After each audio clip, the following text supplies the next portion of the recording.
Hello everyone, I am Kumar Mohit and this is Narendra with me and welcome to adding noise. And आज का जो topic है it's parenting, one of the touchy subject. और इसके ऊपर खासकर हमारी जनरेशन के पास ऑलमोस्ट सबके पास बहुत कुछ बोलने को है। तो let's get some technical things out of the way. जो साइकोलॉजी डिफाइन करती है पेरेंटिंग को, वो चार मेन पेरेंटिंग स्टाइल डिफाइन करती है। पहले वाला एकदम डिक्टेटोरियल पेरेंटिंग, जिसको हम अथॉरिटेरियन पेरेंटिंग कहते हैं, जो कि अपने इंडिया में बहुत सारे लोग एक्सपीरियंस करते हैं। And then second one is the authoritative, थोड़ा डेमोक्रेटिक पेरेंटिंग, कि पेरेंट का एक जो रोल रहना चाहिए कि थोड़ा फर्म कंट्रोल भी है वहाँ पे, बट उसके अलावा लाइक बाउंड्रीज हैं, but with in the boundaries आपको काफ़ी ज़्यादा परमिशन है खुद को एक्सप्लोर करने की। इसी को बेस्ट स्टाइल भी बोला जाता है। Then there is permissive parenting. Permissive parenting में बच्चे के ऊपर कुछ स्ट्रिक्ट कंट्रोल नहीं लगाए जाते हैं, पेरेंट्स हर चीज़ को परमिट करते हैं आउट ऑफ देयर लव, कि ठीक है बच्चा जो कुछ कर रहा है वो ठीक कर रहा है एंड ऑल दैट। और इन बच्चों को थोड़ा सा डिसिप्लिन के इश्यूज होते हैं। And last one is negligent parenting, कि पेरेंट्स अवेलेबल ही नहीं है उनकी लाइफ में। पेरेंट्स अपनी लाइफ में बिजी हैं, मे बी वर्क में बिजी हैं या फिर किसी और कहीं पे अपने प्रोजेक्ट्स में बिजी हैं, एंड बच्चा बिल्कुल नेग्लेक्टेड है। तो ये नेग्लेक्टफुल पेरेंटिंग है। उसके फिर इन सब पेरेंटिंग के अपने अलग अलग कॉज एंड इफेक्ट होते हैं।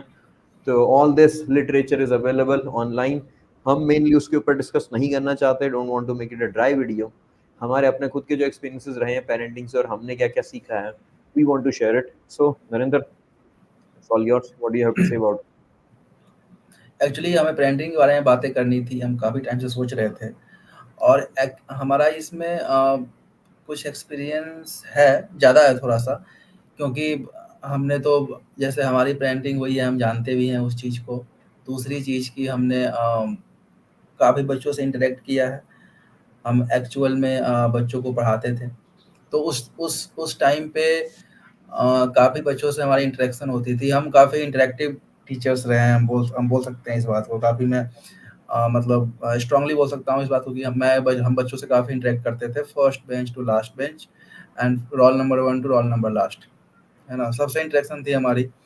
तो हमने देखा है कि ऑब्जर्व किया है कि मतलब जो क्लास का जो सबसे जो पहला बच्चा है, सबसे अंतिम बच्चा है, उसके पेरेंट्स की मेंटलिटी को भी देखा है ना? और वो कैसे सफ़र किया है या फिर कैसे उसके लाइफ में डिफरेंट टाइप के पेरेंटिंग ने इम्पैक्ट किया है। हमने उन चीज़ों को देखा है, मतलब जानने की कोशिश की है। कितना जान पाए हैं पता नहीं, बट जानने की कोशिश तो की है। प्लस समय-समय के साथ-साथ पेरेंटिंग जो है स्टाइल है, वो इवॉल्व होती है। और इसमें सबसे मज़े की बात क्या है कि जैसे मोहित भैया आपने बताया कि जो 4 टाइप की पेरेंटिंग स्टाइल होती है। इन सारे पेरेंटिंग स्टाइल में अगर हम ये देखें कि बच्चे का सफलता ही सबसे बड़ी चीज़ है, तो चारों पेरेंटिंग स्टाइल में बच्चे सफल हुए हैं लाइफ में, है ना? मतलब चारों पेरेंटिंग स्टाइल में हुए हैं। और इसीलिए ये जितने भी पेरेंट्स हैं जो किसी न किसी पेरेंटिंग स्टाइल को जो फॉलो करते हैं, वो अपनी बातों को सपोर्ट करते हैं कि देखो, मतलब ऐसा नहीं है कि लोग सक्सेसफुल नहीं होते, क्योंकि सक्सेसफुल सक्सेसफुल होना बहुत बड़ा पैरामीटर है हमारे समाज के अंदर कि पेरेंटिंग स्टाइल इसकी अच्छी होगी तभी सक्सेस की आएगी। तो लेकिन हम ये क्या बताना चाहते हैं कि समय के साथ-साथ different type of parenting style में सक्सेस रेट कम या ज़्यादा हो सकते हैं। बच्चों के मेंटल पे बहुत बड़ा इसका इफ़ेक्ट पड़ सकता है, उनकी सोच पे, उसकी थिंकिंग पे। तो हम बातें करना चाहेंगे इसके ऊपर। तो भैया सबसे पहले जो था ऑथोरिटेरियन पेरेंटिंग स्टाइल, आप इसके बारे में बोलिए तो फिर मैं कुछ बातें करूँगा। ओके, ठीक है। तो अथॉरिटेरियन पेरेंटिंग स्टाइल जो है, this is one way communication होती है, इसमें डिक्टेटोरियल है। पेरेंट्स बताएंगे बच्चे को क्या करना है, बच्चे का opinion does not matter at all, and बच्चे को वही चीज़ें करनी है जो पेरेंट्स कहने वाले हैं। तो ये वाला जो पेरेंटिंग स्टाइल है, इसमें जो बच्चे की अपनी खुद की एक जो क्रिएटिविटी होती है, अपनी खुद की एक पर्सनैलिटी जो फ्लावरिंग होती है, वो रुक जाती है, वो शन हो जाती है। बच्चे बहुत ज़्यादा डोसाइल हो जाते हैं, शाई हो जाते हैं, मेंटल हेल्थ इश्यूज आते हैं, अपनी सेल्फ एस्टीम बहुत लो हो जाती है, बिकॉज उनको हर टाइम पे पेरेंट्स से क्रिटिसिज्म मिला होता है। एंड उसके बाद उनमें एंगर इश्यूज भी आ जाते हैं, बिकॉज उनकी कभी खुद की सुनी नहीं होती है, तो वो अपने ये जो चीज़ें बाहर निकाल सकते हैं। तो सेल्फ एस्टीम लो ऑलरेडी बता चुका हूँ, उसकी वजह से मेंटल हेल्थ इश्यूज, डिप्रेशन वगैरह फेस करना पड़ता है। एंड लाइफ में काफ़ी इंडिसाइसिव रहते हैं वे।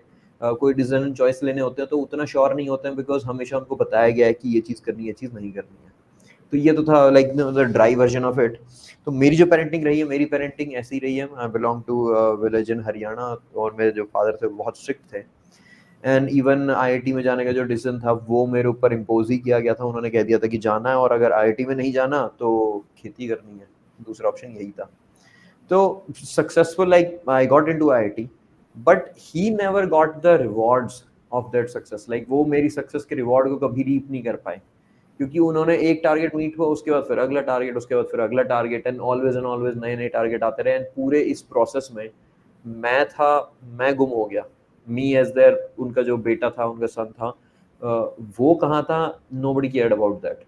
तो फिर जब मेरा खुद का अपना दिमाग आया आफ्टर लाइक 18 ईयर्स के बाद, आपके जब खुद की थोड़ी समझ डेवलप होती है, उससे पहले जो आपको सब बच्चे हो, कोई बच्चा हो, उनको सबको अपने पेरेंट्स एकदम भगवान टाइप के दिखते हैं, कि इन्होंने जो कुछ कह दिया बिल्कुल सही है। बिकॉज बचपन से हमारा अपब्रिंगिंग वैसी हुई होती है, बिल्कुल छोटे छोटे होते हैं, तवा रखा है, तवे पे हम टच करने जा रहे होते हैं, मम्मी कहती है बेटा हाथ मत लगाना, गर्म है ये। तो और हम उस पर फिर भी टच करते हैं और वो गर्म मिलता है, और हमें लाइक वाओ, मम्मी को तो सब कुछ पता है, मम्मी तो she is all knowing, and mummy को हमारे बेस्ट इंटरेस्ट ध्यान में है। तो वो जो चीज़ें हमने बचपन में हार्डवायर हो रखी होती हैं, वही आगे तक चली जाती है। तो हम अपने करियर के डिसीजन भी, अपने खुद के भी डिसीजन को साइडलाइन करके, जो पेरेंट्स बोल रहे हैं उन्हीं को बोल देते हैं कि ठीक है आप ही डिसाइड कर रहे हो, आपको ज़्यादा पता होगा। पेरेंट्स क्लेम भी यही करते रहते हैं कि तुम अभी समझदार नहीं है तुम्हारे अंदर, और हमें ज़्यादा अच्छे से पता है। कभी कभी वो ठीक भी होता है, बट नॉट ऑलवेज। जरूरी नहीं कि हमेशा ठीक हो। आप में अपने खुद के इंटरेस्ट है, उनको परसू करने का जो वो है, हो सकता है कि you are on the right track, and parents according to societal pressure आपको गलत रास्ते पे धकेल रहे हो। तो ये सारी चीजें जो हैं, एक अथॉरिटेरियन पेरेंटिंग में there is never discussion, two way communication तो होता ही नहीं है। तो उसमें बच्चे का जो अपना खुद का होता है, लॉस हो जाता है। एंड उसके बाद बच्चा फिर आइदर रेबेल करता है, या फिर वो पूरी जिंदगी बिल्कुल उसको ट्रैक को फॉलो करता रहता है, और अंदर से एकदम खत्म होता जाता है। मतलब उसमें दोनों ही केसेस खराब हो रखे हैं, कि अगर आपने ट्रैक फॉलो कर लिया तो भी आप खुश नहीं हो, बिकॉज ट्रैक सक्सेस पे तो लेके गया, but that's never what you wanted. मैं आईटी में था, बट आईटी में जाके मैं खुश नहीं था, बिकॉज मुझे नहीं करनी थी भाई, मुझे इंजीनियरिंग नहीं पढ़नी थी। तो मैं वहां जाके भी, नरेंद्र भी मिला था वहां पे, मुझे देखता ही था कि ऐसे ही घूमता था मैं, खोया खोया वहां पे। ओके। तो और अगर मैं वहां पे उस लाइन पे चलता भी रहता, सक्सेसफुल भी हो जाता, स्टिल मुझे ऐसा लगता है कि अंदर का आपने कुछ मार दिया, क्योंकि आपने अपना तो कुछ परसू नहीं किया। तो दोनों ही रास्ते मुझे लगते हैं उसमें खराब। तो ये मेरा सोचना है अथॉरिटी पेरेंटिंग पे। How would you like to add on it और counter it, Narendra? All yours. मुझे भैया इसमें जैसे अभी मैंने व्हाट पे डिस्कस किया है कि होती क्या है ये, हम्म। लेकिन मैं इसमें ये भी जानना चाहता हूँ, इसमें मैं भैया मैं आप ही से क्वेश्चन करूंगा, मेरा इसमें अपना खुद का इनपुट कम ही रहेगा। ओके। क्योंकि थोड़ा सा ही मेरा इनपुट रहेगी, क्योंकि मुझे हम्म। ऐसा लगता है कि भारत में जो मैक्सिमम पेरेंट है भैया, वो थोड़े से ऑथोरिटेरियन और ऑथोरिटेटिव के बीच में वो मतलब थोड़ा सा घूमते रहते हैं। हम्म। तो मतलब तो इसमें मैं ये जानना चाहूंगा भैया कि जैसे हमने वाट पे बात कर लिया, हम्म। भाई वाई पे हम बात करते हैं भैया, ऐसा क्यों है? मतलब भारत ऐसी कंट्री में, और ऐसे चाइना में भी देखा जाता है, चाइना में भी हम्म। देखा गया है कि पेरेंट्स बहुत ज़्यादा ऑथोरिटेरियन है। और जैसे जो आपकी जो लिबरल कंट्री है, जैसे आपका जो एस्केडेमियन कंट्री है, या फिर हम्म। यूरोप में ऐसा नहीं वेस्टर्न देखा गया यूरोपियन, है, हाँ, वेस्टर्न कंट्रीज भी सारी, वेस्टर्न कंट्री नहीं माना गया वहाँ है थोड़ी भैया ऐसा। डेमोक्रेटिक पेरेंटिंग है, हाँ। हाँ, तो आखिर भैया ऐसा इंडिया में क्यों है? मतलब क्या ये हमारा कल्चर है जिस टाइप का, जहाँ एक एक ये माना जाता है कि माता-पिता भगवान होते हैं, तो माता-पिता सही में अपने आप को समझ लेते हैं भगवान, है ना? उनको लगता है कि ये तो हमारी प्रॉपर्टी है ना? ये क्या वो हम्म। समझते हैं कि बच्चा जो है हमारा देन है? क्या वो इस बात को नहीं समझते हैं कि ठीक है, शरीर तो आपने दिया, बट इसके अंदर जो है सोल जो है, वो तो आपका दिया हुआ नहीं है, वो तो कहीं बाहर से ही आया होगा। तो मुझे लगता हम्म। है भैया कि ऐसा क्यों है? मतलब भारत में ऐसा आपको क्या लगता है क्यों है ऐसा? फिर बताऊँगा मैं भी बोलना ओके। चाहूँगा। ओके। तो रीजन जो मुझे लगता है यहाँ पे, रीजन काइंड ऑफ यही है जो तुमने कहा, कल्चरल रीजन है बहुत सारे इसके पीछे। कि पेरेंट्स जो हैं, पेरेंट्स यही मान के चलते हैं कि उन्होंने भी यही देखा होता है कि आपको अपने जो बड़े हैं उनको ओबे करना है। जो मैंने अपने पेरेंट्स के आगे जो बोली हैं चीजें, अपने खुद के पेरेंट्स को कहा है कि you confuse love with obedience. आपको लव नहीं दिखता, आपको लव नहीं पता कि क्या होना चाहिए, क्या होता है। आपको ओबीडियंस को लव समझते हो। आपको लगता है कि अगर मेरी बात सारी की सारी मान रहा है तो हमसे प्यार करता है, हमारी बातें अगर नहीं मान रहा तो हमसे प्यार नहीं कर रहा। तो उनको ओबीडियंस एंड लव में कंफ्यूजन है बहुत बड़ा, जो रूट कॉज है इसका जो मुझे दिखता है।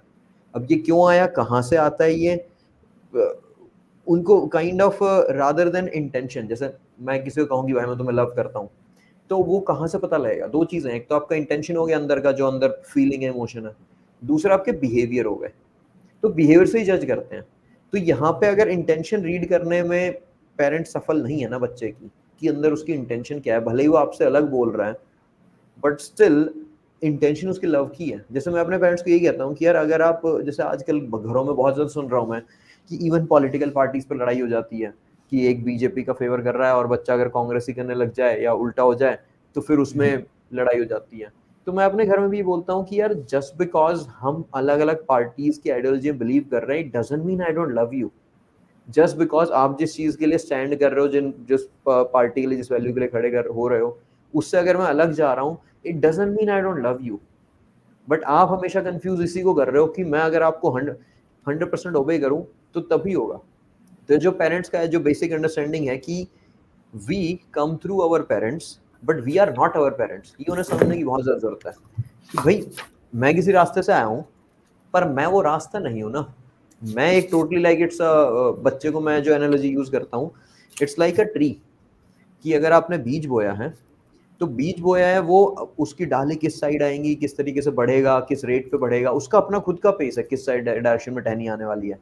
आप उसको काट सकते हो, बट आप जज नहीं कर सकते, डिसाइड नहीं कर सकते हमेशा हमेशा किस साइड उसकी नेचुरली आए। आप शेप कर सकते हो एक लिमिट तक, बट यू नो अगर आपको उसको ट्रू अपनी फॉर्म में देखना है, तो you should let it flower.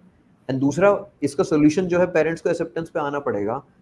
ये जो इंटेंशन वाली चीज है ना, ये क्लियर होनी पड़ेगी पेरेंट्स को, कि भाई ठीक है, हमसे अगर अलग भी कर रहा है, एज लॉन्ग एज वो रास्ता ठीक है, इसको बेसिक वैल्यू सिस्टम ठीक दे रखी है, तो कोई दिक्कत नहीं है वहाँ पे। तो मुझे रूट कॉज यही लगता है कि उनको लव ओबीडियंस से ही जज करते हैं। लव इंटेंशन की जगह लव हमारे बिहेवियर से जज किया जाता है। कंडीशनल लव आ गया काइंड ऑफ, कि तुम ये चीज करोगे, ये बिहेवियर करोगे, तो इसका मतलब है कि तुम हमें लव कर रहे हो। बिकॉज हम भी अपना लव तुम्हें अपने बिहेवियर के थ्रू ही दिखा रहे हैं, और कोई तरीका है नहीं हमारे पास लव दिखाने का। I think this is the case. तो हम अभी वाई पे बात कर रहे थे भैया कि ऐसा क्यों करते हैं। मुझे लगता है भैया, मुझे 2-3 चीज़ और ऐड करना चाहूँगा। हाँ। मुझे ऐसा लगता है भैया, जैसे कि हमारा देश का जो कल्चर है हम्म। ना? और हमारे देश में जो जॉइंट फैमिली का जो कल्चर रहा है एक, है ना? जहाँ पे भैया एक हायरार्की रहती है। जैसे हम्म। दादा की बात पिताजी मानेंगे, पिताजी की बात बड़े बेटा, फिर बड़े बेटा की बात छोटे बेटा, ऐसे भैया हायरार्की चलते जाती है हम्म। भैया, है ना? और उस हायरार्की, वो हायरार्की का मतलब ही ये होता है भैया कि ऊपर वाले के बाद नीचे वाला पूरी तरह से माने, हम्म। है ना? तो मुझे लगता है भैया कि वो हमारे पेरेंटिंग स्टाइल जो है हमारे भारत के अंदर, वो काफ़ी सालों तक वो रहा, है ना? वो हम्म। रहा। इसमें मुझे लगता है कि जो आपका जो ये जो समुदाय सिस्टम है, कास्ट सिस्टम है, इसका भी बहुत बड़ा रोल है। हम्म। क्योंकि लोगों के जो प्रोफ़ेशन थे वो कास्ट डिपेंडेंट थे, है ना? तो वो जो भी कुछ हम्म। सीखते थे अपने माता-पिता से सीखते थे, हम्म। है ना? तो वो उनका टीचर भी थे और पेरेंट्स भी थे, दोनों थे एक साथ में। हाँ। है ना? क्योंकि ऐसा कुछ था नहीं, ब्रिटिश के आने के बाद ही हमारा ऐसा थोड़ा-सा ओपन स्कूलिंग का सिस्टम एजुकेशन हुआ। सिस्टम, हाँ। एजुकेशन सिस्टम हुआ है, तो वो जो सीखता था वो बच्चा अपने फैमिली मेंबर से ही सीखता था, अपने बड़ों से सीखता था, है ना? और चूँकि सिस्टम इतना स्ट्रिक्ट था कि वो जितना अच्छे से सीखेगा उनसे, उसकी लाइफ उतनी बेटर होने के चांसेस थे, क्योंकि हम्म। वो उनसे सीखना है उसको। मुझे लगता है कि उसका अभी भी अब कुछ ये जो है उसका इफ़ेक्ट वो चलते आ रहा है, और वो कहीं न कहीं वो हमारे जो एक सिस्टम है, एक फैमिली का जो सिस्टम है, उसमें भी ये पूरी तरह से बसा हुआ है। जिसमें पेरेंट्स समझते हैं कि इस बच्चे को सही राह मैं ही दिखा सकता हूँ, अदरवाइज़ तो ये भटक जाएगा। और एक और बात है, जैसे कि हम ये मानते हैं, मुझे ऐसा लगता है कि हमारे देश में हम पॉलिटिकली तो भैया डेमोक्रेटिक हैं, बट हम डेमोक्रेटिक बाय नेचर नहीं हैं, है ना? हमारे अंदर डेमोक्रेसी हमारे नेचर में नहीं है। जैसे हम दूसरे व्यू वाले को ऐसे ट्रीट करते हैं जैसे कि हमारा दुश्मन है ना? तो ये अब ये चीज़ जब पेरेंट्स देखता है अपने बच्चे के अंदर कि यार मतलब मेरे से बिल्कुल अलग ही सोच रहा है ये, तो भैया वो बर्दाश्त नहीं करता है, ख़ासकर अगर वो ज़्यादा ऑथोरिटेरियन अगर भैया पेरेंटिंग है वो स्टाइल अगर रही है तो। तो मुझे लगता है कि चूँकि हम डेमोक्रेटिक नहीं हैं, इसी कारण भैया ऑथोरिटेरियन पेरेंटिंग स्टाइल ज़्यादा हमारे देश में हावी है। प्लस हमारा कल्चर ऐसा रहा है कि माता-पिता को बिल्कुल भगवान की तरह मानो। बिल्कुल, अब भगवान जब मानोगे तो पूरा सबमिसिव रहो फिर, क्योंकि आप भगवान को क्वेश्चन नहीं कर सकते, और वही। क्वेश्चन करोगे तो भगवान गुस्सा हो जाएँगे, है ना? तो अब इसके कारण भैया मुझे लगता है कि ये हर चीज़ों कहीं न कहीं पेरेंट्स के मन में भी ये बात डाला आ जाती है इस सब सिस्टम होने के कारण, कि ये मतलब हमारा बच्चा है तो इसको बिल्कुल मतलब जैसे हम चाहें वैसे। दूसरी बात ये है भैया, जो पेरेंट्स हाइली एम्बिशियस हो जाते हैं अपने अपने लाइफ के गोल्स को लेके, हुँ, लगता है कि मेरे सपने मुझे बच्चों से पूरा करवाने हैं। उस केस में भैया वो इतने डेस्परेट हो जाते हैं भैया कि वो बहुत ज़्यादा ऑथोरिटेटिव हो जाते हैं, ऑथोरिटेरियन हो जाती है उनकी पेरेंटिंग स्टाइल, क्योंकि भैया वो उनको लगता है कि अब मेरा सपना ये पूरा करेगा, हुँ, है ना? तो भैया वो बिल्कुल कभी-कभी इनह्यूमन भी हो जाता है वो, है ना? हुँ, वो उसके ऊपर काफ़ी प्रेशराइज़ करते हैं, और मतलब जो कुछ कर सकते हैं वो करते हैं। ऐसा नहीं है भैया हुँ, कि वो फाइनेंशियली सपोर्ट नहीं करते, वो भी सभी करते हैं। लेकिन उस बच्चे के लिए भैया वो स्पेस नहीं छोड़ते कि वो अपना ओपिनियन भी रख सके, क्योंकि उनको लगता है कि मतलब मैं इतना कुछ लगा रहा हूँ, इसके पीछे पैसे लगा रहा हूँ हुँ। और कुछ दे रहा हूँ इसको, तो ये क्यों नहीं करेगा? इकोनॉमिक प्रेशर बहुत ज़्यादा है पेरेंट्स के ऊपर कि वो हाँ, कि भई हमने जो स्ट्रगल किया, हमने जो किया कि तुम अवॉइड करो, तुम स्टार्टिंग से ही जो हमें पता है कि हाँ, एकदम डे 1 से ही मशीन की तरह एकदम परफेक्ट, परफेक्ट, परफेक्ट वो सक्सेस का जो हाँ, प्रेशर है, वो बच्चे के हाँ। ऊपर थोप देते हैं। बच्चों पे थोप देते हैं भैया, और जिससे हुँ, भैया बच्चों पे बहुत उसका बुरा इफ़ेक्ट पड़ता है ना? हुँ, तो भैया ये बताओ भैया, अब हम ये बात करते हैं भैया कि जैसे अभी के टाइम में जैसे हमारा अभी हुँ, जैसे इकोनॉमी चल रही है, हम हुँ, इकोनॉमी में तो भैया हम लिबरल हैं, हम डेमोक्रेसी में भी हम लिबरल डेमोक्रेटिक कंट्री हैं, है ना? हुँ, हमारे तो उसमें भी लिखा हो, हमारे संविधान का भी एक हिस्सा लिबर्टी तो हमारे उसका पार्ट है ना? हुँ, लेकिन अगर हमारी अब ये बिल्कुल कॉन्ट्राडिक्ट करता है भैया ये, जो राइट्स हमें मिले हुए हैं और जो हमारी पेरेंटिंग स्टाइल है ऑथोरिटेरियन वाली। हुँ, आपको क्या लगता है भैया अभी के टाइम में, अभी के हुँ, भारत में अगर ये पेरेंटिंग स्टाइल जारी रखती है रहती है, तो क्या हुँ, भैया जो इंडिया में जो सुसाइड केसेस हो रहे हैं बच्चों के हुँ, अंदर, क्या उसके पीछे ये पेरेंटिंग स्टाइल ज़िम्मेदार है? दूसरा क्वेश्चन दूसरा हुँ, क्वेश्चन भैया, अगर ऐसी पेरेंटिंग स्टाइल अगर चलती रही, हुँ, तो आज हम देख रहे हैं भैया यूथ इतना ज़्यादा बेरोज़गार भी हमारे देश के अंदर है, क्योंकि कहीं न कहीं भैया वो देखो तो वो अपने पेरेंट्स के सपनों को ढोने की कोशिश कर रहा है, जीने की कोशिश कर रहा है, ना कि उसके खुद के तो भैया आप पूछोगे तो मुझे लगता है 10 में से 7 ऐसे बोलेंगे जो बोलेंगे मुझे बनना कुछ और था। भले भैया वो मेहनत कर कर जैसे आप बता रहे हो, भले चले जा हुँ, रहे हैं उन चीज़ों के अंदर, है हुँ, ना? बट उनको इंटरेस्ट नहीं आ रहा है। तो भैया और जो क्वालीफाई नहीं कर पा रहे हैं उनकी करियर तबाह हो जा रही है, क्योंकि भैया वो जो करना चाहते थे वो कर नहीं पाते हैं, हुँ, और जो पेरेंट्स ने करने के लिए बोला वो उनसे हो नहीं पाया। तो आपको क्या लगता है कि ब जैसे जो भारत की जो करंट इकोनॉमिक सिस्टम है, हुँ। इसमें भैया ऐसी पेरेंटिंग स्टाइल क्या लिटरली भारत के ग्रोथ के लिए एक मतलब सेटबैक की तरह देखते हो आप इसे? मतलब देखो अगर ये हमने इतने सारे पेरेंटिंग स्टाइल 4 हैं, उसमें से हमने बस एक ही डिस्कस किया है। तो एक तो हाँ, ऑलरेडी हम काफ़ी ज़्यादा नैरो पूल में हैं। मतलब अगर हाँ, थोड़ा ज़्यादा भी होगा तो लेट्स से 25% ना हो के 35% हो गया ये, कि 35% लोग हैं जो ऐसे हैं। प्लस अभी जो मैं देख रहा हूँ, अभी जो पेरेंट्स मुझे मिल रहे हैं, हमारे टाइम वाले ज़्यादातर अथॉरिटेरियन थे। जो मैंने हुँ, अपने दोस्त मिले हैं अथॉरिटेरियन ज़्यादा थे। अभी जो पेरेंट्स आ रहे हैं वो उतने अथॉरिटेरियन नहीं हैं। एंड ख़ासकर अगर आप थोड़े से अपर उसमें क्लास में जाने वाले हो, middle class, upper middle class अगर वहाँ जाते हो, तो वहाँ थोड़े कम है बिकॉज़ कुछ मूवीज़ आई हैं उन्होंने इम्पैक्ट डेफ़िनेटली डाला। आमिर खान की जो तारे ज़मीं पर थी, थ्री इडियट्स थी, तो इनकी वज़ह से थोड़ा चेंज आया है पेरेंट्स की मेंटालिटी में कि भई बहुत ज़्यादा फ़ोर्स मत करो बच्चे को, फ़ोर्स करोगे तो ज़्यादा दिक्कतें आएँगी। बट स्टिल जो अपनी टियर 2-3 सिटीज़ हैं, जो लोअर क्लासेस हैं थोड़ी-सी, वहाँ पे ये सीन अभी भी मतलब अथॉरिटेरियन की तरफ थोड़ा-सा ज़्यादा है। तो पहली बात तो एक तो ये सब पूरे-पूरे ऑल इंडिया के सारे यूथ की प्रॉब्लम नहीं है। दिस इज़ लिमिटेड है। दूसरा एक चीज़ ये भी होती है स्टडी में ये भी पाया गया है कि इवन बच्चे कैसे हैं वो भी पेरेंटिंग स्टाइल को इन्फ्लुएंस कर देते हैं। तो गाँव में जैसे मैं देखता हूँ, मैं जैसे जाट कम्युनिटी से हूँ, तो वहाँ पे तुम अथॉरिटेरियन नहीं रहोगे ना, तुम अगर डंडे नहीं मारोगे, तुम्हारा बच्चा तुम्हें डंडे मार रहा होगा थोड़े दिन में। तो वहाँ वैसा-सा सीन है कि बच्चे भी बदमाश हैं भाई, क्योंकि वो उसी कम्युनिटी में वही लोग हैं आस-पास, वही हुड़दंगी करेंगे। अगर आप थोड़ा उस पे टाइट नहीं करोगे ना उसको, नहीं रहोगे, गाँव में कम्युनिटी है, you can not stop everybody. पूरा एकदम गाँव का माहौल तो चेंज नहीं कर सकते ना, स्कूल भी उन्हीं लोगों के साथ जाना है उसको। तो वहाँ पे अगर टाइट नहीं रखोगे तो कुछ चीज़ें जैसे मैं अपने पेरेंट्स की हैं वो ठीक भी मानता हूँ। ठीक इन द सेंस कि उस टाइम पे उनको जो पता था, उन्होंने जो अपने स्कूल सिस्टम देखे थे, उनको जो दिखता था अपने आस-पास, उनको तो फिर यही तरीका दिख रहा था कि भाई इसको मार पीट के इतना ऑप्रेस कर दो, एकदम से ब्लाइंडर लगा दो कि भाई किधर उधर देखना ही नहीं है, बस और बस पढ़ाई पे ध्यान देना। उनको ये आइडिया नहीं था कि कोई सेंसिटिव बच्चा है और वो सेल्फ मोटिवेटेड है। सेल्फ मोटिवेशन नाम की तो चीज सुनी नहीं होती थी उस टाइम पे लोगों ने, कि अच्छा बच्चा खुद से ही पढ़ सकता है। नहीं, तुम्हें पढ़ाना है बच्चे को, खुद से तो मजे ही करने का मन करता है, क्योंकि हमने ही मजे किए थे अपने टाइम पे। तो पहली चीज तो this is not a problem of pan India. और दूसरा, हमारे जो गांव में जो लोग रह रहे हैं वहां पे मे बी मैं कहूंगा इस थोड़ी अथॉरिटी लेने की जरूरत भी पड़ जाती है, so that you get out of it, क्योंकि बच्चे और आपकी सोसाइटी है वो कंड्यूसिव नहीं है। एंड जो सुसाइड वाले जो केसेस हो रहे हैं, बहुत सारे ऐसे ही बच्चे हैं, मतलब वहां पे ना रादर देन पेरेंटिंग के, मुझे बच्चे भी बेचारे सेंसिटिव होते हैं। There are some people who are very sensitive same family के अंदर, जो अपने खुद के ऊपर इतना बोझ ले लेते हैं। पेरेंट्स हैं कि ठीक है, कर रहे हैं, सर्वाइव कर रहे हैं, स्ट्रगल कर रहे हैं कि बेटा तू ये करेगा तो हमें अच्छा लगेगा, अपनी सिचुएशन थोड़ी ठीक होगी। एंड बच्चा अपने ऊपर बहुत ज्यादा बर्डन ले लेता है। एंड इसीलिए सबसे पहली लाइन जो लिखते हैं वो यही लिखते हैं, सॉरी मम्मी पापा, जो सुसाइड नोट्स में आते हैं, क्योंकि उनके ड्रीम्स को उन्होंने इतना ज्यादा इंटरनाइज कर लिया होता है। और इकोनॉमिक प्रेशर डेफिनेटली है।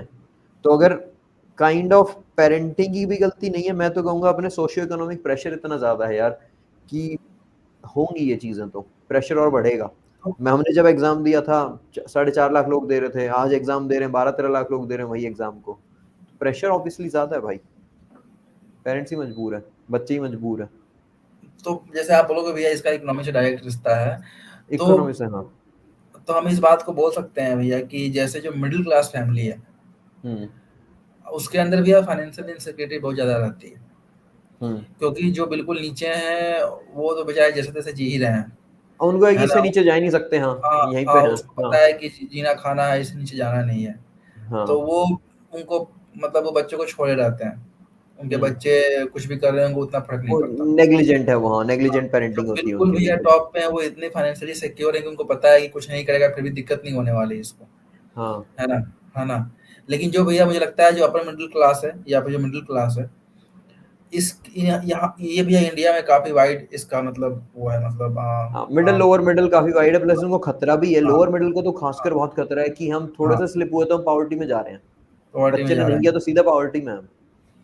तो हम्म। इसके कारण भी मुझे लगता है कि पेरेंट्स थोड़ा-सा और ज़्यादा ऑथोरिटेरियन हो जाते हैं, क्योंकि हाँ। इकोनॉमी का इसमें बहुत बड़ा रोल है। क्योंकि बच्चों से अपॉर्च्युनिटी नहीं है।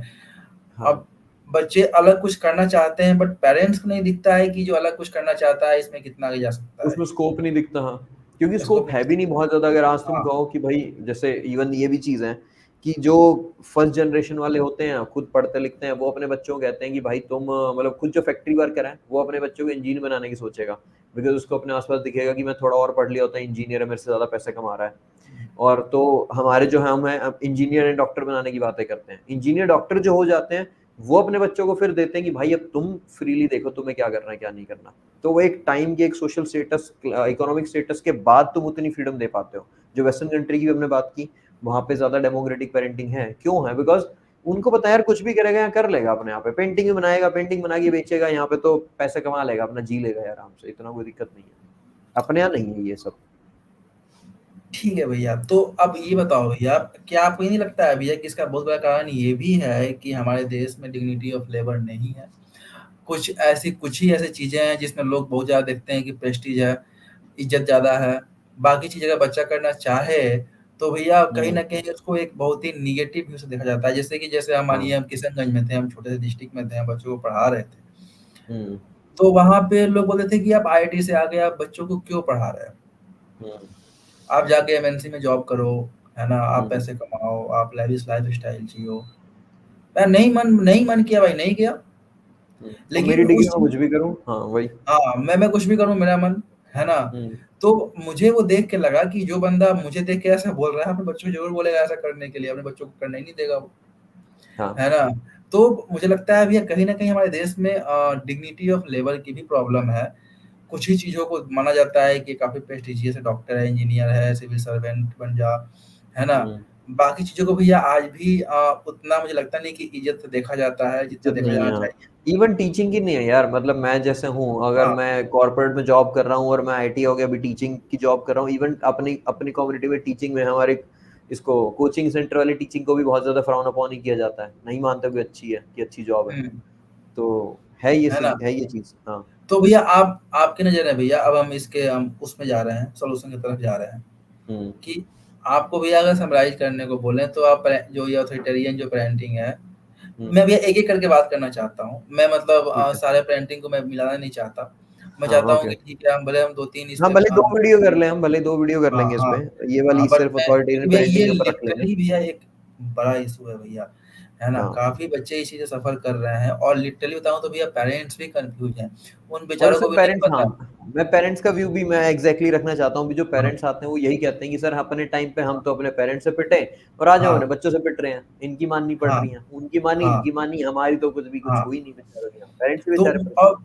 प्लस ये भी है भैया कि जो गैप जो था भैया, जो जनरेशनल गैप था, हुँ, वो काफ़ी ज़्यादा है। हमारे एज के बच्चे हमारे हमारे एज के लोग और हमारे पेरेंट्स के बीच में, हुँ, और उनके और उनके पेरेंट्स के बीच जो गैप था, अभी के टाइम में भैया बहुत ज़्यादा है क्योंकि दुनिया इतनी तेज़ी से चेंज हो रही है। हाँ, उतनी तेज़ी से चेंज भैया दुनिया आज से 30 साल पहले नहीं होती थी। नहीं होती थी, हाँ। है ना? बहुत ग्रेजुअल एंड बहुत स्लो प्रोसेस था। है ना? तो बच्चों को भी माँ-बाप की बातें को एडॉप्ट करने में प्रॉब्लम नहीं होती थी और माँ-बाप भी जो चाहते थे बच्चों से करवा लेते थे। अभी क्या है भैया कि दुनिया इतना तेज़ी से चेंज हो रहा है भैया कि बच्चे मतलब बहुत आगे निकल चुके हैं। पेरेंट्स वैसे नहीं कर पाते, वो अपनी पुरानी स्टाइल से लाना चाहते हैं, बच्चे मान नहीं रहे हैं। तो हुँ। आप भैया अभी कैसे समराइज़ करोगे इन चीज़ों को? आपको क्या लगता है कि ये हम सही या गलत तो नहीं बोल सकते, बट आपको आपका क्या मतलब व्यू है? क्या होना चाहिए इसमें? जैसे क्या मैं अभी I think next topic summarise की से पहले मैं एक बार इस पे जाना चाहूँगा कि ये वाला जो इश्यू हमें समझ में आ गया कि पेरेंट्स हैं, उनकी एक्सपेक्टेशन है और बच्चे हैं। अब बच्चों के पॉइंट ऑफ व्यू से देखते हैं एक बार थोड़ा कि मतलब बच्चे शुरू में तो हेल्पलेस ही होते हैं, जब हुँ, अथॉरिटेरियन पेरेंटिंग के अंदर है। तो I want to discuss more about कि बच्चे कैसे कोप करें, बिकॉज़ कुछ बच्चे जो फँसे हुए हैं लेट्स से वो देख रहे हैं इसको कि आपके अथॉरिटेरियन पेरेंट्स आ गए, आपके पेरेंट्स हैं जो एकदम डिक्टेटोरियल माइंडसेट के, आपके नहीं सुन रहे बिल्कुल भी and then how do you deal with it as a child?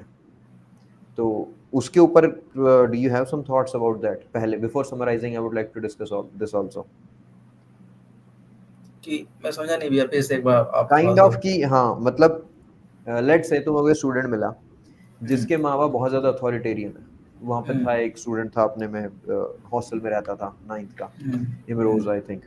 तो अब उस बच्चे को क्या स्ट्रैटेजी दोगे तुम कोप करने के लिए? A person who finds himself under dictatorial parents, तो उन बच्चों को क्या कह सकते हैं हम? That I want to discuss first. Coping strategy, coping mechanism. यार भैया मैं तो मतलब यहाँ पे थोड़ा-सा दूसरे टाइप से बोलना चाहूँगा। मैं तो बोलूँगा भैया कि ठीक है यार, उनकी जो साइकोलॉजी है ना? थोड़ा खेलना पड़ेगा भैया उसके साथ। अब ठीक है भैया, ये नेगेटिव चीज़ें हो सकती हैं, किसी को सुन के खराब लग सकता है, गलत बातें बोल रहा है ये। बट हाँ, ठीक है, बट खराब उन्होंने स्टार्ट किया है तो हाँ, अब मुझे लगता है कि आपको उनके साइकोलॉजी के साथ खेलना पड़ेगा। देखो, आपको ऐसा करना पड़ेगा कि जो आप वो चाहते हैं, हुँ, आप थोड़ा-सा तो करना ही पड़ेगा भैया उसको, क्योंकि अगर आप नहीं करोगे भैया तो फिर वो बिल्कुल आपको डिस्कार्ड कर देंगे भैया, है ना? हुँ, और वो आपका जो घर में शांति है ना, वो पूरी वो नष्ट-भ्रष्ट हो जाएगी, है ना? हुँ। तो आप या तो पेरेंट्स से बिल्कुल दूर हो जाओगे कि बच्चा भैया इस बात को उस स्कूल लाइफ में तो भैया वो मतलब वो नहीं बच्चे के चाहेगा लिए तो फेस करना। इम्पॉसिबल है ये उस टाइम पे, मतलब बच्चों का तो इम्पॉसिबल। सर्वाइवल डायरेक्टली डिपेंड करता है हाँ, पेरेंट्स के उस पे। हाँ। पेरेंट्स अगर हाँ, तो तुम नहीं मैं तो यही मानोगे तो बोलूँगा, हाँ, तो मैं बोलना चाहूँगा भैया कि उस टाइम पे भैया वो उनकी जो बातें हैं उसको माने, हुँ, है ना? एटलीस्ट पूरा नहीं माने बट इतना माने कि मामला थोड़ा ठंडा रहे, है ना? पेरेंट्स ठीक रहें, है ना? हुँ, बाकी भैया जो उसका ड्रीम है भैया उसको नहीं छोड़ना चाहिए भैया। वो जब लाइफ में जब थोड़ा जब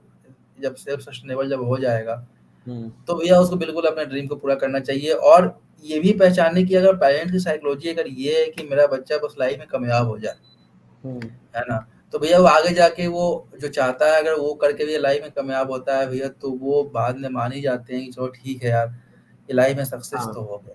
तो अल्टीमेटली हुँ, पेरेंट्स कुछ भी कितने भी ऑथोरिटेरियन हो, हुँ, वो अपने बच्चे की सफलता को भैया सेलिब्रेट तो करते ही करते हैं। अगर वो कुछ लाइफ में बेटर कर रहा है, भले ही वो ना करे जो वो हुँ, चाहते थे, बट अगर वो हाँ, सफल है, तो भैया वो हुँ। उसको सेलिब्रेट करते हैं। तो मुझे ऐसा लगता है भैया कि शुरू-शुरू में तो उनकी बात को मानो, बट वही है कि यहाँ माने। मतलब मैं भी यही बोलता हूँ कि काइंड ऑफ जैसे मैं हाँ, स्टूडेंट्स को क्या एडवाइस करता हूँ इस चीज़ में, कि हाँ, उस एज पे पेरेंट्स यही बोल रहे होते हैं, भाई पढ़ ले, अच्छे नंबर हाँ, लेके आ जा। एंड उस टाइम पे टीनेज रेबेलियन थोड़ा आता है कि भाई तुम स्ट्रगल कर रहे होते हो, तो हुँ, जैसे मेरा मन भी यही किया था, मैंने भी यही किया था, कॉलेज में जाके मैंने किया है, पहले नहीं किया, कि हुँ, आप कह रहे हो पढ़ ले, बट आप जबरदस्ती कर रहे हो और मेरे से पूछ ही नहीं रहे। रेबेलियन करने का मन आएगा कि ठीक है, अब जो आप कह रहे हो मैं बिल्कुल नहीं कर रहा, छोड़ दी मैंने पढ़ाई। And I found there was a student जिसने इस रेबेलियन में बिल्कुल अपनी पढ़ाई छोड़ दी कि नहीं कर रहा। तो मैंने सिंपली यही कहा कि यार तू लड़ाई कर सकता है अपने पापा से, बिल्कुल कर सकता है, ठीक है, लड़ाई कंटिन्यू कर सकता है। एंड अल्टीमेटली जब तू बिल्कुल नहीं पढ़ेगा, तेरा कहीं पे कुछ नहीं होगा, कहीं एडमिशन नहीं होगा, तो तू अपने फादर को डिफीट कर देगा अपने हिसाब से, तो कि हाँ भाई मैंने हुँ, डिफीट कर दिया, आपकी बात नहीं मानी, आपकी बात है, मतलब I one, but in the process तेरी अपनी लाइफ खराब हो गई, तेरे पास ऑप्शन खत्म हो गए। वो तो एक पॉइंट के बाद हाथ खड़े कर देंगे, उन्होंने तो जी ली लाइफ अपनी। वो तो कह देंगे कि भाई मैंने जी पढ़ा लिखा दिया, अच्छी जगह भेजा था इंस्टीट्यूट में, अब नहीं पढ़ा इसने तो मैं क्या करूँ। उनका अपना लाइफ होगी पूरी, उन्होंने सेविंग कर रखी होंगी, वो निकल जाएंगे। तुम अपनी लाइफ जी नहीं पाओगे उस फाइट के चक्कर में। तो ये जो फाइट है, मैं बच्चों को यही बताता हूँ, if you think of it as a fight, कि तुम्हें ऐसा लग रहा है कि वो तुम्हें ऑप्रेस कर रही है, तो वही टाइम काटो अपना। अभी के लिए तो बस यही कह रहा है ना कि पढ़ाई करो, तुम पढ़ाई करो, पढ़ाई करो, पढ़ाई करो। और फिर तुम्हें अपनी कोई स्ट्रीम लेनी है, तो मे बी उस पॉइंट पे एक बार फाइट मारनी पड़ेगी तुम्हें, 11th में मारनी पड़ सकती है एक बार फाइट, कि नहीं मुझे यही चाहिए। बट एक बार लेने के बाद वही तुम्हारी बात है कि भाई उसको फिर तुम करो, उनके हुँ, कहने के हिसाब से अपना खुद का डैमेज मत करो इतना ज्यादा। हुँ, वो कह रहे हैं, कहने दो, बिकॉज थिंक कि यार उनको भी उतनी समझ नहीं है, जो अथॉरिटेरियन पेरेंट्स होते हैं उनको भी अपने जो सोसाइटी ने उनको जो सिखाया है और जो अपने आसपास देख रहे हैं, उन प्रेशर्स की वजह से तुम्हारे ऊपर सब कुछ उतर रहा है। तो try to forgive them and ignore them, अपनी लाइफ खराब मत करो उस चक्कर में। पढ़ लो, निकल जाओ, निकलने के बाद वो रिलेशनशिप मेंड करना है बाद में जाके। अभी तुम कुछ नहीं कर सकते, रेबल करके भी कुछ नहीं कर सकते। तो सोल्यूशन कोपिंग मैकेनिज्म यही है कि अभी कुछ है नहीं तुम्हारे पास, पढ़ो, निकलो। और भैया इसका एग्ज़ाम्पल है भैया, जैसे आपके सामने 2 क्रिकेटर हैं जो महान हैं, है ना? एक विराट कोहली और दूसरा महेंद्र सिंह धोनी। हम्म, विराट कोहली के फादर भैया चाहते थे कि क्रिकेटर क्रिकेटर बन जाए ये, हम्म, है ना? तो वो उसके ड्रीम में उसको सपोर्ट करते थे एंड हम्म, फाइनली वो बन गया। धोनी हम्म, के फादर भैया नहीं चाहते थे भैया, क्योंकि भैया वो अ, मतलब लोअर मिडिल क्लास से थे। तो वो एक हाँ पढ़ाई करें, प्लम्बिंग हाँ। प्लम्बिंग का काम करते थे भैया, है ना? हम्म, तो वो चाहते थे भैया कि ये पढ़ाई करे, ये गवर्नमेंट जॉब करे। हम्म, उसने पकड़ लिया गवर्नमेंट जॉब। उसने रेलवे में टीटी का काम किया। हाँ। लेकिन भैया जो उसके ड्रीम थे भैया, उसने उसको रेबेल किया भैया, उसको पूरा भी किया। हम्म, है ना? तो उसके पेरेंट्स तो भैया नहीं मानते थे भैया, जैसे मूवी में दिखाया गया है और जैसे मैंने पढ़ा है ब्लॉग्स वगैरह उसमें। तो हम्म, वो तो नहीं माने, बट फाइनली भैया वो कितना सक्सेसफुल इंसान है लाइफ में भैया वो, है हम्म, ना?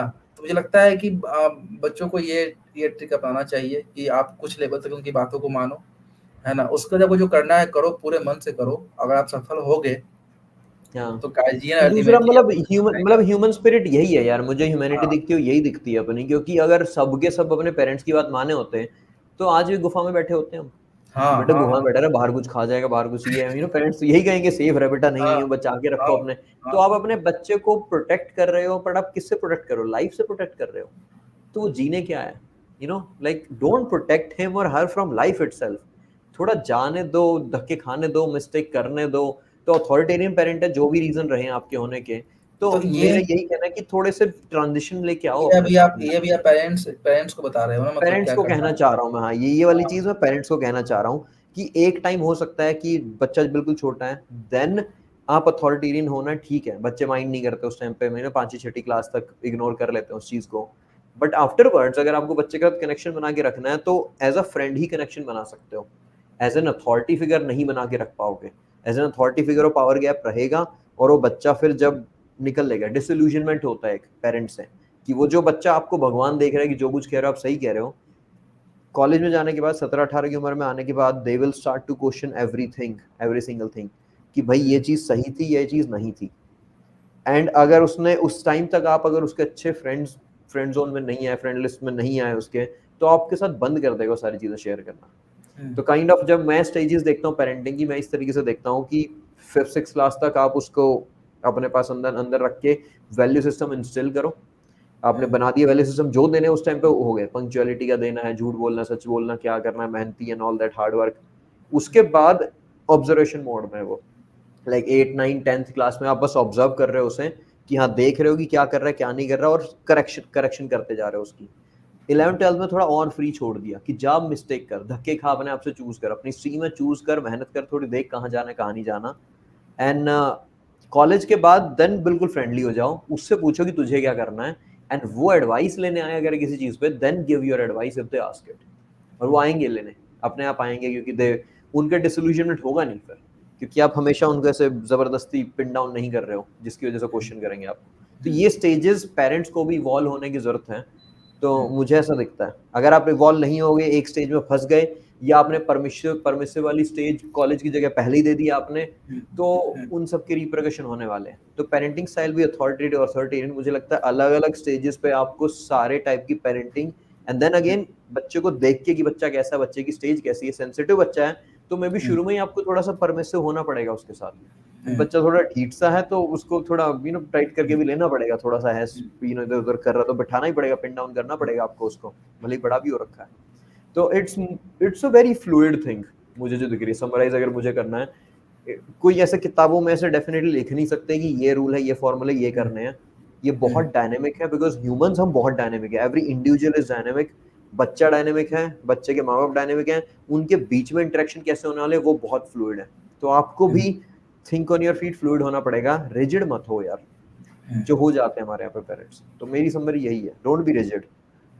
अब मैं भी इसमें ये बोलना चाहूंगा कि देखो यार, मतलब ऐसा है ना कि गॉड आपको बच्चा देता है ना, अगर गॉड दे रहा है, अगर ठीक है, मैं अगर थेइस्ट की अगर बातें करूँ तो ठीक है भैया, तो वो एक बिल्कुल ब्लैंक पेपर है ना। आप बचपन से जैसा उसको बनाओगे ना, उस बच्चे की हैबिट वैसे ही बनते जाती है। आपको ऐसा लगता है ना कि ये बिना डांटे फटकारे और इसको बिना स्ट्रिक्ट हुए मेरी बातों को नहीं मानता, तुम बचपन से बना रहे हो उसको वैसा, है ना। बहुत ज्यादा रोल है बचपन से बनाने, आप बचपन से उसको क्रिएट कर रहे हो ना वैसा। और और अगर और एक और बात है, वो बच्चा जो है वो ठीक है, उस वो बच्चा ठीक है, आपकी देन है, बट वो एक एक ह्यूमन बीइंग है, दूसरा एक इंसान है वो, समझो उसको, है ना।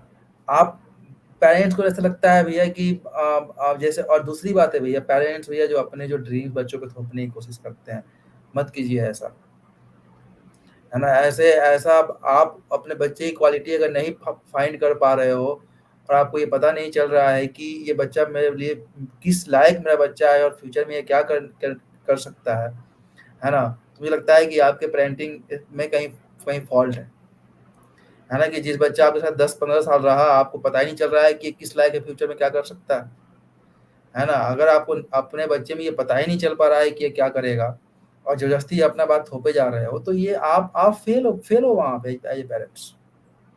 इतना मत थोपो उसके ऊपर। अगर वो कुछ करने की सोच रहा है, आपको लगता है कि उसमें वो टैलेंट है और कर सकता है, खासकर आज के टाइम में, तो उसको सपोर्ट करो, है ना। क्योंकि वो आप अगर जबरदस्ती उसको कुछ बनवा दोगे, अगर वो मेहनती है, अगर वो लिटरली अगर मेहनती है, तो उसकी इंटरेस्ट की चीज ना तो होते हुए भी अगर उसको कर पा रहा है वो, तो समझो अगर वो उसको अगर चीजें अगर उसके इंटरेस्ट की हो, तो वो कहाँ तक जाएगा। बेसिकली मतलब आपके ड्रीम्स उसको हाँ, लिमिट कर दे रहे हैं, क्या पता उसका अपना पोटेंशियल ड्रीम हाँ, उससे बहुत ज्यादा ऊपर होता। बहुत बड़ा, है ना।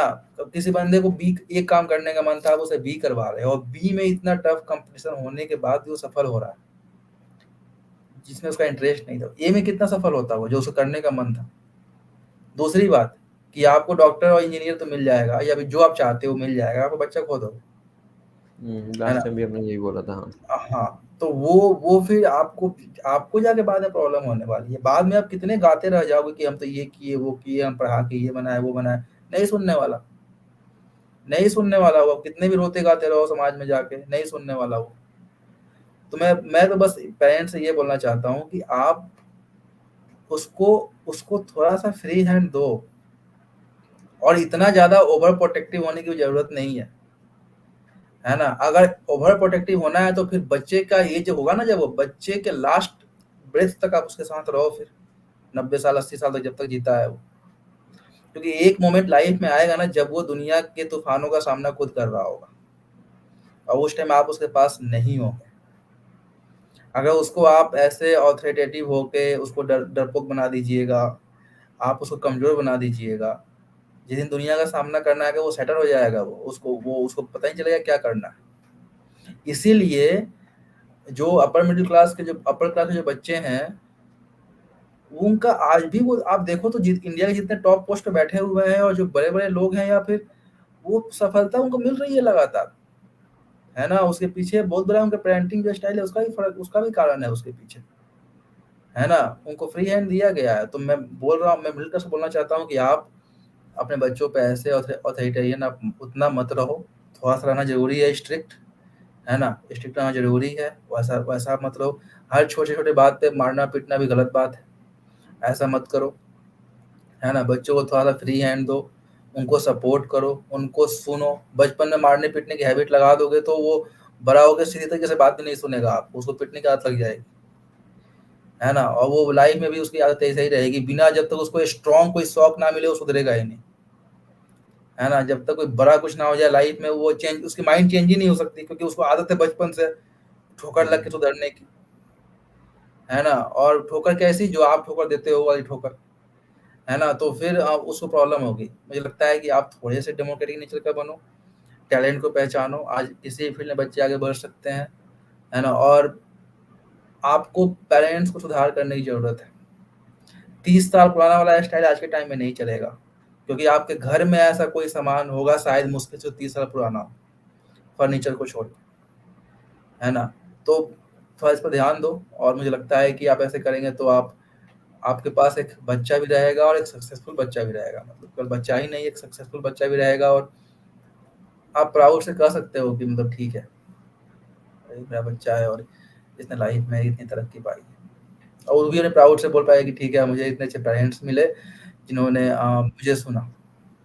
आज के दिन ये बहुत ज़्यादा like you are lucky if you have parents जो कि आपको थ्राइव करने के लिए स्पेस दे रहे हैं और अंडरस्टैंडिंग पेरेंट्स हैं, बिकॉज हम्म। अदरवाइज नहीं है, अदरवाइज फंसे हुए हैं बेचारे बच्चे भी बहुत सारे।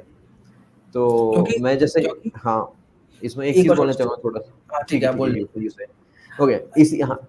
हाँ। ठीक है, आई स्पीक। इसी में मेरे मतलब मैं एक बार अपने पापा के ऑफिस में गया था, वहाँ पे थे एक अंकल। उन्होंने यही कहा था मतलब कि जो थ्राइव एंड स्पेस वाले के ऊपर, कि यार अगर आपकी प्रेजेंस में आपके बच्चे खुल के अगर नहीं हंस सकते जब आप घर में, और जब आपका बच्चा खुल के हंसने से डरता है, खुल के नहीं हंस सकता, एंजॉय नहीं कर सकता खुद को, then you have failed as parents. बहुत सारे पेरेंट्स ऐसे हैं, उनके आने के बाद बच्चे ऐसे बैठ जाते हैं सीरियस होके, ये वो, कि हाँ किताब उठा लेते हैं कुछ भी, और खुल के नहीं हंसते क्योंकि डांट पड़ जाती है, ऑल दैट। तो बस ये कहना चाह रहा था मैं। Okay, you add. और पता नहीं भैया, मुझे मेरे दिमाग से निकल ठीक है, गया। Sorry, sorry.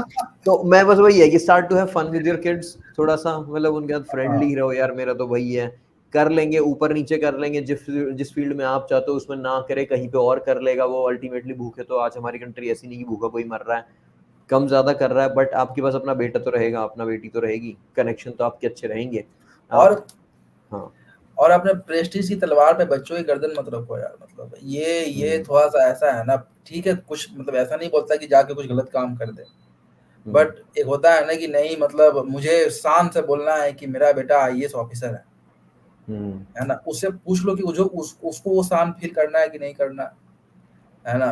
अब उसको ये उससे बर्डन मेरे ऊपर भी था। मैंने इसके रिप्लाई में एक बात ये कही थी अपने, मुझे याद है बिल्कुल अच्छे से नापा को। मैंने कहा कि यार अगर आईएएस हूँ, आईएएस अफसर हूँ मैं, आईएएस अफसर का बाप तो कोई भी बन जाए, उसका बाप बनने में कौन सी बड़ी बात है। जो नहीं आईएएस आईएएस अफसर, उसका बाप बनो ना, उसको सपोर्ट करो ना। वहां दिखाओ ना आप अपनी पेरेंटिंग की, ठीक है भाई अभी भी हम तेरे लिए खड़े हैं यहाँ पे। हाँ, आईएएस अफसर का बाप बनने में कौन सी मुश्किल की बात है, कोई बन ले वो तो। कोई बन ले भैया वो तो। हाँ, पर आपके बच्चे को आप चाहिए हो यार, जैसा भी हो, जिस स्टेट में भी है वो, तो और अंडरस्टैंड दैट। और मैं ऑथोरिटेटिव वालों से फिर से एक और चीज बोलना चाहता हूँ कि हमने देखा है, हमने बहुत से टैलेंटेड बच्चों को देखा है लाइफ में। मैंने देखा है कि वो बच्चे ज्यादा लाइफ में ग्रोथ किए हैं जिनके पेरेंट उतने अथॉरिटेटिव नहीं थे, है ना। तो थोड़ा सा आप कम रहोगे तो उसे नुकसान नहीं हो जाएगा, तो थोड़ा कम बनो। वो खुद रिस्पॉन्सिबिलिटी लेना सीखेगा, खुद जाके वर्ल्ड को हाँ। एक्सप्लोर करेगा। और अगर अथॉरिटेरियन है तो वही, वो हमेशा जैसा आप कह रहे हो ना, कि हम्म। पूछता ही रह जाएगा कि अब मैं क्या करूं, अब मैं क्या करूं, अब मैं क्या करूं, उसको पता ही नहीं हम्म। लगेगा। इनडिसाइसिव हम्म। रहते हैं ऐसे बच्चे बेचारे, कि उनको बताना पड़ता है कि ये कर वो कर, और फिर उनका यूज किया जाता है, उनका इस्तेमाल किया जाता है। दे आर नॉट गुड जज ऑफ कैरेक्टर, क्योंकि कभी खुद की वो चीजें डेवलप की नहीं, माँ बाप बोलते गए कि ये करना ये करना ये करना। क्योंकि अपने टाइम में तो आपने हमेशा उसको बैक सीट पे बैठा कर रखा, हम्म। है ना? और उसको आदत लग जाती है बैक सीट पे बैठने की, तो क्या हाँ, अब करोगे फ्रंट फिर? सीट पे स्टेयरिंग व्हील कैसे पकड़ना है, बिड़ा देगा वो। कैसे पकड़ना है ना? तो फिर वो प्रॉब्लम हो जाएगी फिर। और दूसरी बात है भैया, मैं पेरेंट्स के बारे में बोलना चाहता हूँ। देखो, कोई पेरेंट्स अपने नज़र में गलत नहीं होते, हम्म। आज तक नहीं हुए हैं, भारत में तो मैं नहीं पाया कि कोई पेरेंट्स ने इस बात को एक्सेप्ट किया हो कि मैं गलत था। मतलब होंगे इस 2-4, पता और नहीं। इस चीज को मैं दूसरे रिफ्रेज करना चाहूंगा, जैसे अपने पेरेंट्स को यही बोलता था मैं, हाँ, कि I never question your intention. मैं कभी ये नहीं कहता है कि आपकी इंटेंशन गलत है, हाँ, बट इंटेंशन को किस तरीके से फिर आप बिहेवियर जो कर रहे हो, किस तरीके से you are going about carrying out those intentions, उस हुँ, प्रोसेस में खराबी डेफिनेटली हो सकती है। उस प्रोसेस को बिल्कुल, डेफिनेटली क्वेश्चन किया जाए, इंटेंशन को बिल्कुल क्वेश्चन नहीं कर रहा है। और ना ही अथॉरिटेरियन का एकदम काउंटर ये भी नहीं कि बिल्कुल परमिसिव हो जाओ। यू नहीं, हैव द अथॉरिटी कि भाई बच्चा गड़बड़ कर रहा है तो उसको करो। काइंड ऑफ हाँ, जो मुझे बेस्ट एग्जांपल दिखता है, जो अथॉरिटेटिव पेरेंटिंग को भी बोला जाता है, कि बच्चे के ऊपर लीश होनी चाहिए, रस्सी होनी चाहिए उसके हाथ पे पैर पे, बट रस्सी लंबी रखो कि हुँ, ठीक है घूम सके। बाउंड्री है, पर बाउंड्री काफी दूर जाके वहां पे एक बड़ा सा एरिया जिसको एक्सप्लोर कर सकते हो। छोटी मत करो रस्सी बिल्कुल, की टाइट हुँ, लीश पे मत करो। Don't have a tight leash. हर एक हुँ, चीज में मत उसको ऐसे नैक करते रहो, ये क्यों कर रहा है, वो क्यों कर रहा है, यहाँ क्यों जा रहा है, उसको क्यों छेड़ रहा है। लेट हुँ, हिम एक्सप्लोर, गलतियां करने दो, गिरने पड़ने दो, सीखने दो। तो वो वाली चीज है। बिल्कुल, बिल्कुल, बिल्कुल, बिल्कुल, है ना? क्योंकि भैया वो आप अगर बिल्कुल वैसे हो जाओगे, जैसे वो होता नहीं है भैया घोड़े को जो शहर में जो टाँगा चलता है, उसकी आँखों ऐसे पे ऐसे ऐसे ब्लाइंडर्स। ऐसे लगा के चलते हैं, हाँ, है ना? हॉर्स ब्लाइंडर्स वो लगा देंगे, हाँ। हाँ, वो घोड़ा ऐसा होता है ना भैया कि वो कमा के दे देता है पैसे ज़िंदगी में, हम्म। लेकिन वो यूज़ नहीं कर सकता भैया लाइफ़ में। हाँ। वो फाइट भैया फाइट वाले घोड़े भैया नहीं पहनते हैं उसको। हाँ वही ढोएगा बेचारा, बर्डन ही ढोएगा उनको पूरी उनको जिंदगी। भैया सब देखना पड़ता है आगे-पीछे। हाँ। जो जो जाते हैं, जो वॉरियर वाले जो होते हैं, जो हाँ। यूथ के लड़ते हैं मैदान में, हम्म। उनको सब देखना होता है। और जो रोड पे चलते हैं ना भैया, वो यूथ वाले भैया पैसे कमा के नहीं देते हैं भैया अपने अपने मतलब उसको, है ना? बट हम्म। भैया वो होते हैं भैया, वो चाहे तो दे सकते हैं। हम्म। लेकिन जो होते हैं ना ये रोड वाले जैसे वाले, ये पैसे देते हैं भैया, हम्म। बट ये उतने ही भरे हैं, बाकी यूज़लेस हैं भैया, हाँ, है ना? तो मुझे और लगता है कि सेंस ऑफ पेरेंट्स में एम्प्टीनेस भी आती है, वही जो मैं कह रहा हूँ। अब हाँ, ऐसे रहोगे, घोड़े का मन था कि मैं पूरा देखूं, भागूं एंड हाँ, अपना एक एक्सप्लोर करूं अपना खुद को, हाँ, आपने उसको ऐसे कर दिया तो उसके अंदर भी खालीपन है बेचारे के अंदर। इसलिए मेंटल हेल्थ, हाँ, डिप्रेशन वाले क्राइसिस आते हैं उनमें हाँ, बहुत ज्यादा। और बच्चे के अंदर बाउंड्रीज नहीं है, बिकॉज बच्चा आपसे बिल्कुल कनेक्टेड है, जुड़ा हुआ है। वो अभी इंडिविजुअल बना नहीं है उतना कि वो बाउंड्री एस्टेब्लिश कर ले, उसमें उतनी समझदारी हो कि भाई आप ये जो डिमांड कर रहे हो उससे ये गलत है। उसको हुँ, आपकी सारी डिमांड, सारा सब कुछ ठीक लगता है, वो आपको प्लीज करने के लिए ही जी रहा है। एंड फिर जब आप प्लीज भी नहीं होते हो, उसने पूरा एफर्ट मार के नंबर लेके आया, भले ही 70% आए, बट सत्तर हुँ, परसेंट में आपने कह दिया ये क्या है, ये क्या बकवास है, ये कितने कम है। मुझे तो हुँ, यार 95% में भी कम कह देते थे कि इसमें 2 नंबर कम रह गए, हुँ, ये कम रह गया, वो हुँ। कम रह गया एंड ऑल दैट। तो फिर उसमें मोटिवेशन खत्म ही हो जाती है कि यार जब आपके लिए नथिंग इज इनफ, तो मैं फिर क्यों ही एफर्ट मारूं if nothing is enough for you. तो इन चीजों का ध्यान रखो कि आप बच्चे को मत खो यार, इन सब चीजों के चक्कर में आप चलता रहेगा, ऊपर नीचे होता आप रहता उसको ऐसा बना सकते हो भैया कि जो उसका लाइफ का जो पर्सनल गोल है, है। उसके प्रति भैया वो खुद से ही ऐसे रहे, है ना? हम्म। वो अब वो अपना वो उसके अंदर वो फ़ोकस वो खुद में जनरेट करो उसके अंदर कि वो अपने गोल के प्रति इतना फ़ोकस हो जाए कि वो खुद से डिसिप्लिन हो गया है। हाँ, पर आप कैसे ज़बरदस्ती करना है, लाइक वो टफ है। Like I understand parenting tough है हाँ, भाई, ना तू पेरेंट हाँ, ना मैं पेरेंट हूँ, हमें ना पे ज्ञान हाँ, कितना ही पेल दे। मुझे पता है कि जब जाते हो ग्राउंड रियलिटी बहुत अलग होती है, और वही मैं कह रहा हूँ फ्लेक्सिबल रहना, कि हाँ, बच्चा कैसा है, आपकी सिचुएशन कैसी है, उस टाइम पे you have to show that flexibility. ऐसा नहीं है कि हमारे बच्चे नहीं तो हम बिल्कुल कुछ बोल ही नहीं सकते, बिकॉज पेरेंटिंग हमने तो झेली है ना। हुँ, just because you don't have a kid doesn't mean you can't talk about parenting. तो वो भी नहीं है। तो हम हमें जितना जो पर्सनल एक्सपीरियंस से एज अ किड समझ में आया, उसका यूज करके हम बता रहे हैं। और जो पेरेंट्स से इंटरेक्ट करते हैं हम डेली बेसिस पे, जो स्कूल में आते हैं हमारे, और बच्चों के कोचिंग वगैरह में आते हैं, तो अपना वही क्रक्स दे रहे हैं हम काइंड ऑफ आपको। तो व्हाट यू भैया डू मैं तो विद वही इट ना भैया, योर चॉइस। हाँ। हम एक ऑब्जर्वर की तरह ही बातें कर रहे हैं, या जो हाँ। हमने जो खुद फेस किया है। ऐसा मतलब नहीं कि यार एग्जैक्टली। लॉ और जस्टिस फ्रीडम के बारे में केवल वकील ही बात कर सकते हैं, हम तो कर ही नहीं सकते, हाँ, है ना? वही वही। मतलब तो वही वाली बात है और भैया। वही है भाई, नहीं सुनी तो लाइक काइंड ऑफ वही है कि it's your choice, we are just telling हाँ, यू कि आपका बच्चा क्या फील कर रहा है, you should be a bit more attentive towards it. Rather than ये जो गोल है ये होते रहेंगे ऊपर नीचे, एक हर जनरेशन में ऊपर नीचे होता रहता है यार। आज जो भी बिलियनर बैठे हैं अपने वर्ल्ड में, उनके माँ बाप कुछ नहीं थे, हम्म तो और उनके जो बच्चे होंगे they are not going to be the richest people on the planet. तो हम्म ये हर जनरेशन फ्लक्चुएट करता रहता है। आप अपना लाइफ, अपनी टाइम जो है अपने बच्चों से कैसे स्पेंड कर रहे हो, उसका कुछ रिप्लेसमेंट नहीं है। उसका रिप्लेसमेंट उसका बड़ा पेचेक है नहीं। तो you are targeting and focusing on the different things, you enjoy your time. जो छोटे बच्चे होते हैं आप एंजॉय करते हो उनके साथ, पेन भी होता है, दुख भी होता है, रात को चिल्ला रहा है बच्चा, बट यू नो वो टाइम अपना अलग है। उसके बाद जब थोड़ा बड़ा हो गया, स्कूल में जा रहा है, आप भी एक्साइटेड हो, वो टाइम अलग है। फिर जब फ्यूचर में होता है, वो अपना रिलेशनशिप कर रहा है, अपना कुछ करियर चूज कर रहा है, वो भी अलग है। उसमें भी उसको ऑब्जर्व करो कि देखो कि okay, how this individual person जिसको मैंने बर्थ दिया है, ये कैसे बिहेव कर रहा है अपनी लाइफ में, कैसे कर रहा है। उसको कहो कि तू शेयर कर। और मैं इवन खुद अपने स्टूडेंट्स को कहता हूँ कि यार तुम कॉलेज में जा रहे हो, कॉलेज में कैसे एक्सपीरियंस करने वाले हो, मेरे साथ शेयर करना, बिकॉज मैं अपना खुद का कॉलेज टाइम मुझे याद आएगा। I will live my life through you in these ways. And hmm वही रहता है कि बुढ़ापे में हमें क्या मतलब, फुलझड़ी जल रही है भाई, हमें कोई फर्क पड़ता है, पटाखे छुड़ाने का मन नहीं करता, बट छोटा बच्चा छुड़ा रहा है, we are happy with the kid. इसीलिए you are you know going through the whole pain and process, because you want to live your life again through them, उनके और थ्रू एक अब और जीना बात है, और चाहते मैं लास्ट में भी एक बात बोलना चाहूँगा कि हैं। आज के टाइम को ध्यान में रखते हुए, है ना, जहाँ कंपटीशन इतना कट थ्रोट हो चुका है, हम्म, हर फील्ड में कंपटीशन है, इसमें आप जन वही बच्चा एक्सेल करेगा ना भैया जो मतलब या तो उस फील्ड में उसका काफ़ी इंटरेस्ट हो, या वो एक्सट्रीमली हार्ड वर्किंग हो, मतलब सिंपल हार्ड वर्किंग से नहीं होगा, हम्म, है ना। तो ऐसे केसेस में आप मैं पेरेंट्स से बोलना चाहूँगा, आप बच्चे के बस सक्सेस पे ध्यान दीजिए, लाइफ में सफल हो जाए, है ना। पार्टिकुलर इसी में हो जाए, थोड़ा इस पे कम ही रहो, है ना। तो अगर वो सफल होता है लाइफ में तो वो ठीक है ना। तो आप उस पे ध्यान ठीक दीजिए, है। आप आपका बच्चा भी रहेगा, वो सफल भी रहेगा। तो वही और सोक्रेटिस की ज़्यादा बात पे कंक्लूड करते हैं, वही कि बच्चों को यही सिखाओ, बेटा live well. Live well, yes, अच्छा ओके। जियो बस, है ना, हम्म। अच्छे से जियो, अच्छा जियो। तो हम्म। यही है ठीक भैया। है। बाकी जो पेरेंटिंग स्टाइल है उसके बारे में हम बाद में बात उसके करेंगे, बारे में अभी बाद में बात करेंगे, आज ये दिस वाज क्योंकि इम्पोर्टेंट फॉर मैंने दिस। भैया ऑथोरिटेरियन ऑथोरिटेरियन भैया एक काफी मतलब बड़े लेवल पे हमारे देश में इसको यस। चलाया जाता है, ठीक है, क्योंकि गुड इनफ। हमारी मिडिल क्लास फैमिली की साइज बड़ी है। हाँ ठीक है। Okay, good enough. ठीक है भैया, ओके बाय। Bye bye.